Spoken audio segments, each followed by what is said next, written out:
Sebelum kami di coaching, seperti biasa kami menjalankan bisnis sebagaimana yang kita tahu, sebagaimana yang kami bisa lakukan. Dan jatuh bangun adalah hal yang biasa sebelum kami di coaching. Namun setelah kami di coaching, ada perbedaan mendasar yang kami rasakan, yaitu kami punya motivasi dan arah tujuan yang jelas. Saya masih ingat pertama kali ketika Coach Roy dalam 2-3 bulan pertama ketika coaching, kami diminta untuk mengisi goals, mengisi settingan visi dan misi untuk 1 tahun ke depan, 3 tahun ke depan, dan 5 tahun ke depan.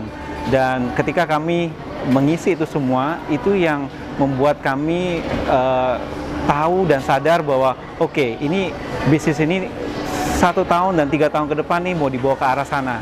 Sehingga dengan demikian, walaupun masalah tetap masih ada setiap hari dan setiap minggunya, destinasi itu yang membuat kami tersemangati.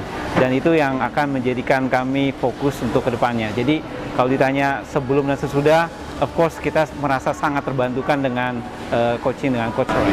Selain soal pandangan dan tujuan 3 tahun ke depan atau 1 tahun ke depan, yang kami rasakan dalam 1 tahun kami coaching, hampir 1 tahun, ada growth di sales. Jadi kami PT Sonindo Global bergerak dalam 2 divisi, divisi retail sama divisi ekspor. Divisi ekspor dan divisi retail mengalami double digit growth. Yang divisi retail hampir 35% lebih ya. Sedangkan untuk divisi ekspor dibandingkan tahun lalu kami mengalami kenaikan sales hampir 50% lebih. Dan itu yang kami rasa benefit yang luar biasa selama hampir coaching 1 tahun ini. Misalnya dari segi sistem yang kami pelajari selama 1 tahun ini, it's good kita sudah punya tujuan, it's good kita sudah punya arahan 1 tahun sampai 3 tahun ke depan. Tapi satu hal yang Coach Roy selalu mengajarkan bahwa ketika kita dream big, kita mempunyai mimpi besar, itu tidak bisa dilakukan oleh 1 orang. Tapi itu bisa dilakukan dengan tim yang solid. Dan saya banyak belajar mengenai tim yang solid itu. Bagaimana kita membentuk sebuah tim yang solid, ya. Bagaimana kita bisa sedikit banyak memperbaiki SOP, Standard Operating Procedure, dari masing-masing divisi. Dan itu yang membuat arah ke depan adalah gimana operational perusahaan dapat berjalan tanpa ada saya di dalamnya. Kalau dari sisi waktu yang saya rasakan, dulu serasanya everything tuh urgent, everything tuh harus dilakukan segera dan semuanya tuh harus dilakukan.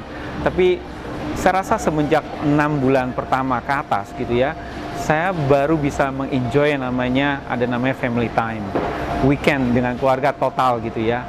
Bahkan sempat ini salah satu goals yang ditulis dalam 1 tahun ke depan, saya dan istri bersama keluarga juga bisa menikmati quick holiday ya, dan itu sesuatu banget buat kita 1 tahun ini dibandingkan tahun-tahun sebelumnya yang sepertinya hari-hari habis begitu saja untuk bangun bisnis. Menurut saya Coach Roy